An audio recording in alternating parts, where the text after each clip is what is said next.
Tu as lu mon article, il paraît, ce matin, Ouais. dans lequel je fais une ode à ta mère, mais tu n'es pas d'accord là-dessus. Je pense que vu de l'extérieur, enfin moi je pense que j'ai une vision beaucoup plus subjective. C'est quelqu'un de très très fort, un personnage très fort, Oui. sûrement le pilier de cette famille américaine. She is probably the best person in the entire family that I could have had to allow me to do what I wanted to do. My father being the other person, obviously. C'est quelqu'un qui contrôle beaucoup de choses. Et donc on a peut-être un rapport un peu plus compliqué que pourrait avoir le grand public en voyant, enfin, avec ce qu'ils peuvent voir d'elle dans le film. Comment est-ce que tu en es venu à vouloir raconter cette histoire? Quand mon demi-frère a pris la décision, j'étais à peu près comme le public, l'essentiel du public qui est dans la salle, en train de se dire mais pourquoi il veut faire ça? Franchement, c'est terrible. Il va devenir un monstre, ça va être une vie insupportable pour lui. Ça va, hein, je pense qu'il n'est pas si monstre que ça. Non, non, du tout, mais c'est la vision que j'en avais moi, parce que je suis un peu de la génération d'après moi, curieusement. On a quand même 20 ans d'écart entre lui et moi. Et en fait, ensuite, ce qui s'est passé, c'est que j'ai vu la chose se faire devant moi.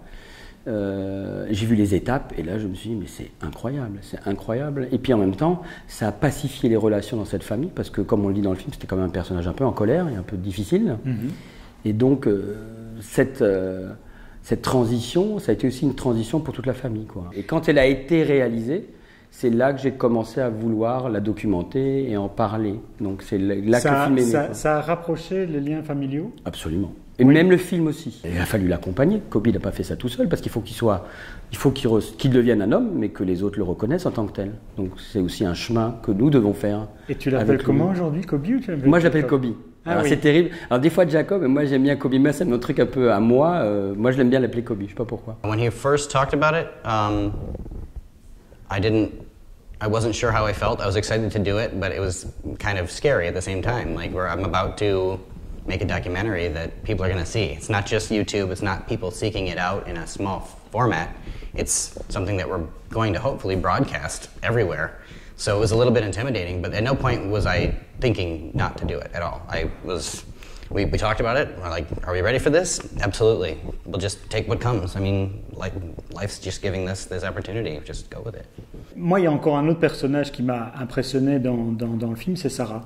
Bah oui, alors là c'est le personnage incroyable du film, quoi, parce que c'est quand même quelqu'un qui accompagne, mais je pense que c'est un projet de couple cette histoire. C'est que Kobe, c'est pas quelqu'un qui allait seul dans un coin faire un truc. Je pense que c'est vraiment un projet à deux dès le départ. Bien sûr, il avait ça en lui avant, mais je pense que le déclenchement vient de Sarah et de sa relation à Sarah. Without Sarah, this wouldn't even be here, I don't think.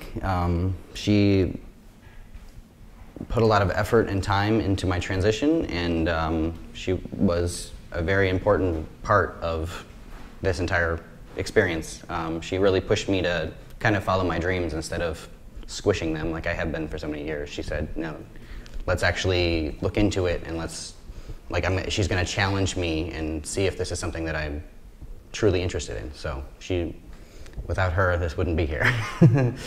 When he first told me that this is something he'd like to seriously pursue, it wasn't really an issue. I was more concerned, just about how, from his personality, from the way he was before he transitioned, I was just worried about how he would be perceived and how it would affect him if anybody was negative toward him. So I was more worried about his feelings and how he would cope with the public or friends or family.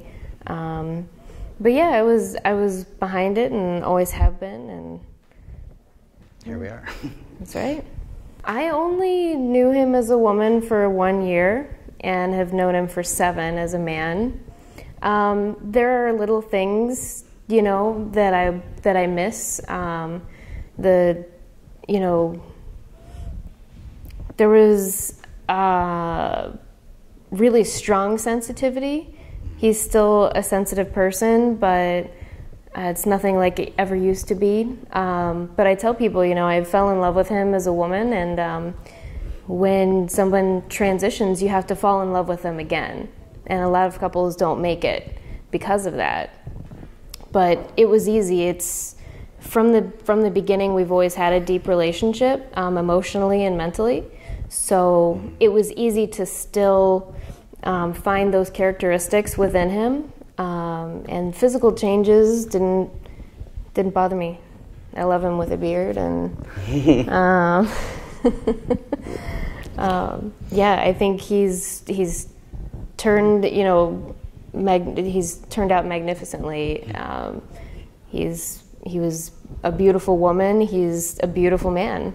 A couple of things that are different have been a challenge at times, but I'm still the same person inside. yeah, he's really still the same person inside. He likes the same things, the same interests. It's really just how he deals with his problems and his emotions that's different.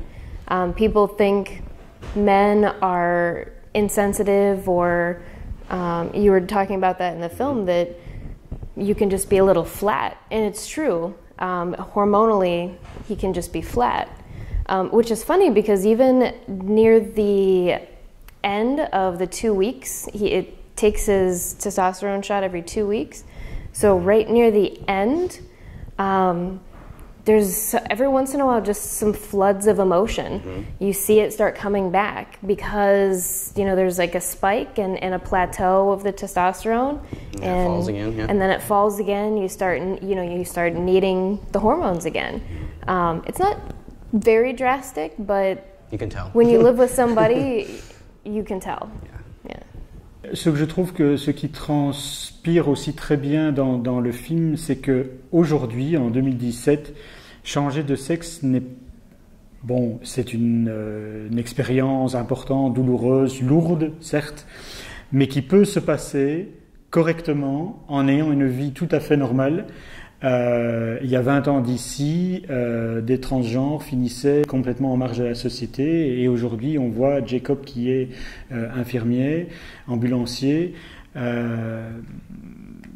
Moi je trouve ça, c'est aussi un très très beau message, je trouve, du film. C'était vraiment la raison pour laquelle j'ai fait le film. C'est-à-dire globalement, c'est pour ça que quand je dis que j'ai attendu la fin, c'est que moi-même j'étais un peu dans cette image de oh là là, le pauvre il va être un monstre. J'avais pas du tout compris où on en était aujourd'hui en 2017, enfin en 2015 dans ce cas-là. Et donc c'est seulement quand j'ai vu ça que je me suis dit mais c'est ça dont il faut parler, quoi, dire mais les gars c'est fini cette vision complètement archaïque de cette transition, quoi, que ça devient une espèce de normalité. C'est un, voilà, comme dit le père de Kobe dans le film, quoi, nothing is wrong with Kobe. Donc rien ne va mal avec lui. C'est juste une espèce de chrysalide pour moi. Ce qui est fabuleux, c'est que tu as cette matière pour documenter ton film. Et je trouve que ça, c'est quelque chose qu'on n'avait pas avant non plus. C'est le fait que le protagoniste lui-même donne ses émotions face caméra. Bah ça, il a publié donc 110 films. Il a 110 films, mais Sarah aussi en a publié plein. Et vraiment, je pense que ça fait partie du processus aujourd'hui. Cette génération-là, je pense que ça aide aussi au processus. Parce qu'ils transmettent, mais ils documentent. Lui, il avait besoin de documenter pour d'abord garder des souvenirs de lui. Oui. Mais il avait obligé... Et je pense que vraiment, ça fait partie du processus. Je ne suis pas sûr qu'il l'aurait fait avant Internet. Là aussi, et il n'y a pas que lui maintenant, il y a toute une génération, et on voit partout, de Chine, de partout, il y a des canaux sur YouTube où les transgenres maintenant s'affichent et affichent leur transition, et ça crée une émulation. Donc, ce qui fait que ça, il est quand même pas à Paris, ni à New York, ni à Los Angeles, il est dans un petit bled dans le Middle West. Oui, tout à fait. Hors de l'Internet, jamais il aurait même été au courant des possibilités qu'il avait. Et d'ailleurs, il le raconte, c'est en regardant d'abord un documentaire à la télé. Puis ensuite, quand Internet est venu, sauf que lui, il était encore un pionnier. À l'époque, les canaux Internet sur les transgenres venaient de démarrer. Maintenant, c'est devenu... il y en a partout, mais lui était parmi les premiers. I think it helped a lot to have the videos. I'm able to reflect on a lot of information and kind of see my evolution. I mean, I could have transitioned without doing any of that and just gone along with my life as it came, but I like being able to remember who I was and not lose that part of me, because that's a huge part of me. That's a majority of my life, and I don't want to forget any of it.